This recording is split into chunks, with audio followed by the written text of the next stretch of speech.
पंजाब में बाढ़ से हाहाकार मचा हुआ है। राज्य के ज्यादातर जिले अभी भी बाढ़ की चपेट में है। नदियां अभी भी उफान पर है। बाढ़ में हजारों परिवार उजड़ गए, लाखों एकड़ फसल बर्बाद हो गई, हजारों लोगों को विस्थापित होना पड़ रहा है।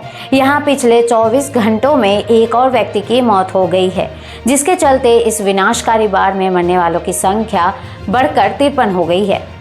वहीं अधिकारी ने ये जानकारी दी। पंजाब के राजस्व मंत्री हरदीप सिंह मुंडिया ने कहा, बाढ़ के कारण 23 जिलों में 2185 गांव प्रभावित हुए हैं। फिरोजपुर में पिछले 24 घंटों में एक और व्यक्ति की मौत हो गई है, जिससे 15 जिलों में मरने वालों की कुल संख्या 53 हो गई है। इस बीच पठानकोट में 3 लोगों का अभी भी पता नहीं चल पाया है। पंजाब के राजस्व मंत्री हरदीप सिंह मुंडिया ने बताया कि फिलहाल राज्य के 23 जिलों के 2185 गांव बाढ़ से प्रभावित है। इस भीषण बाढ़ में 1.91 लाख हेक्टेयर भूमि पर फैली फसलों को नुकसान हुआ है। बचाव कार्य के बारे में उन्होंने बताते हुए कहा कि पिछले 24 घंटों में 191 और लोगों को सुरक्षित स्थानों पर पहुंचाया गया है और अब तक कुल 23,206 लोगों को बचाया जा चुका है।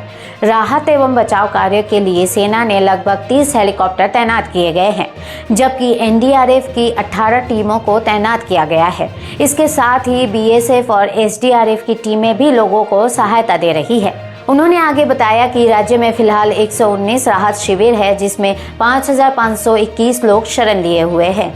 पंजाब के 18 जिलों में 1,91,09,026.45 हेक्टेयर फसल क्षेत्र को नुकसान पहुंचा है। ये आंकड़ा एक दिन पहले लगभग 1.84 लाख हेक्टेयर था।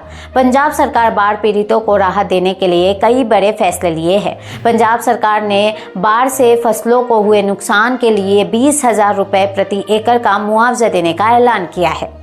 हालांकि राज्य के बाढ़ प्रभावित इलाके के स्थिति में धीरे धीरे सुधार हो रहा है। राज्य की नदियों और बांध का जलस्तर घट रहा है। व्यास नदी पर बने पौन बांध का जलस्तर सोमवार को 1390.74 फीट दर्ज किया गया। ये एक दिन पहले 1392.20 फीट था।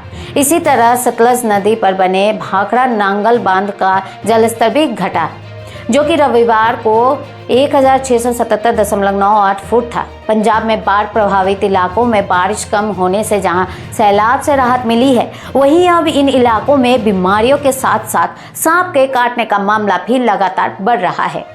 गुरदासपुर जिले में अब तक 37 लोगों को सांपों ने काटा है, जिसमें से ज्यादातर बाढ़ प्रभावित इलाके से संबंधित है और इन सभी मरीजों का सफलतापूर्वक इलाज किया जा चुका है। सभी मरीजों को ठीक होने के बाद अस्पताल से छुट्टी दे दी गई है। हालांकि बाढ़ प्रभावित इलाकों में सांपों के काटने का मामला लगातार सामने आ रहे हैं।